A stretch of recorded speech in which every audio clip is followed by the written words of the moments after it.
Tommy Fury's first ever amateur fight just got leaked, and I've never seen this footage before, and it's clearly Tommy Fury, so I think this is an actual leak. Basically, I'm just gonna watch Tommy Fury's first fight, then I'm gonna watch Jake Paul's first fight, and we're gonna compare them, and then we're gonna watch both of their last performances, and then we're gonna compare them. By the way, I'm not counting Tommy Fury's last fight as his last performance.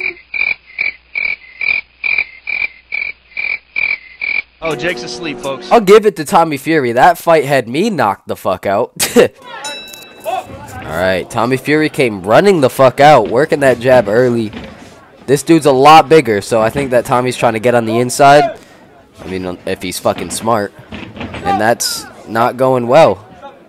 There wasn't really a setup there, but once again, this is his first fight. Tommy's looking a little bit old for it to be his first fight. I don't think he's 17 here. Good slips. He's not afraid to throw the shots out. That's something that you see in the early amateurs, so I think that he must have been training for a lot longer before this, obviously. Good body work. Good body work. He's doing a good job getting inside that jab. I'll give that to him. Tommy Fury, I think, or John Fury, excuse me, is yelling, good jab. Good hook! Good hook!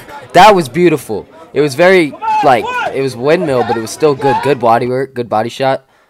And that's all we have. Okay, you know what? Tommy Fury's first ever fight, like, if that is actually his first fight, he looked good. There were no nerves. He came rushing out. The dude was taller than him. He wasn't intimidated. He worked his jab. Something I see all the time in the early amateurs, bro. If the guy's bigger than them, they just give up. Like, literally, they just, like, they go like this and they let them jab him in the face. Tommy innovated and slipped a little bit. I'm sure that's not his style every single fight. Like, he changed his style according to the opponent, and I'm proud of that. That was good. Now, all we had of that fight was the first round, which makes me think, yeah, that was probably leaked. So we're just gonna watch the first round of Jake Paul versus Deji, and then see what we can take away from it. Mind you, this is Jake's first fight, and he's already under the big lights. He comes crawling out. A little bit like John Jones there. Not a lot of action so far. Jake's very patient. So's Deji. I think that Deji doesn't... Oh, clean hook there from Jake. I haven't watched this fight since, like, it actually happened. Jake putting the pressure on. I think he thinks he has Deji hurt already. I can't lie. Jake Paul has a pretty good jab. Both of the Paul brothers had a good jab early in their career, and he clinches up there. See, that's the main thing that I think Jake Paul has developed as well, as good defense. Good jab, good right hand. He had pretty good jab back then. He had a pretty decent jab, I won't lie. The main thing that I think that Tommy has on Jake here early is obviously, like, he had way more time, right? Like, his first fight, he had been preparing for a lot longer. He had better movement, better coaching. Good hook from Jake. That left hook from Jake is very clean in this fight. See, Jake doesn't look the best here, but he looks like he's been in a boxing ring before. You know what I mean? Like, it looks like he could hang in there with a couple of amateurs, man. Emphasis on a couple. There's no feints from Jake, to be fair. Everything that he's doing is kind of like a straight shot. Like, every single time that he goes for the jab, it's a jab. Good shots from Deji there. Good shit from Deji. Jake's nose is very bloodied up. Jake bleeds very easily, and that doesn't really mean anything. That's not bad. There's a lot of guys that bleed easily. Usually white guys.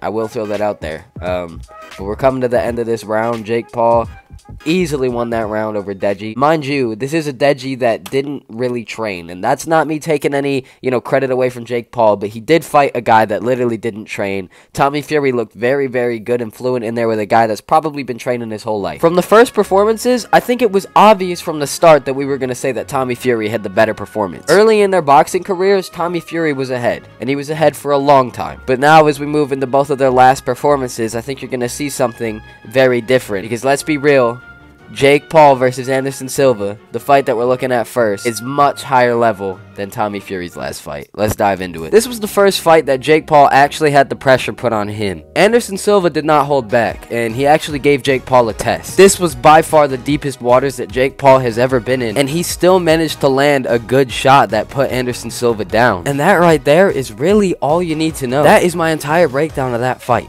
I mean, Jake Paul beat Anderson Silva, and you can say he's old, you can say all of this, but when we go into Tommy Fury's next fight, you're going to understand quickly, Anderson Silva is levels above Tommy Fury's opponents. So with all that out the way, let's jump into Tommy Fury's last fight. So Tommy Fury won on points against a guy named Daniel. Now, I'm not going to try and pronounce his last name because I fucking can't. Listen, at the time, this dude's record was 9-0. The problem with that record don't mean shit when you look at the guys that he fought. I mean, let's be 100% honest here. Even on BoxRec, despite this record, he was still labeled as very, very low ranking. Now listen, Tommy Fury also knocked this dude down, and it was a very, very good knockdown, a powerful punch. Overall, his performance wasn't terrible. Like, I will give that to him. His performance was not terrible. My only issue is who it was against. If he performed like that against Anderson Silva, oh my god. Oh my god, Jake Paul is in trouble. But Jake Paul performed like that against Anderson Silva. Look, at the end of the day, I'm rooting for Tommy Fury. I hope that we can see Tommy Fury win, but at the same time, like I've said many times before, I have a $50 bet on Jake Paul. If you weren't here yesterday, $50 is a lot for me right now. Okay, it's a lot. So look, in the early days, Tommy Fury was levels above, and I think that now the level has gotten closer and closer and closer together to a point where maybe Jake Paul is a few levels above Tommy Fury. But listen, it's really hard to tell. I'm very confident that Jake Paul is going to win, but it's also very, very difficult to tell. This is going to be an amazing fight. Tune in. I'm going to be doing a live watch party on the day, and deuces.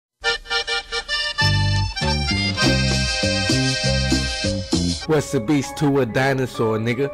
Pterodactyl mixed with a T-Rex. T-Rectodactyl.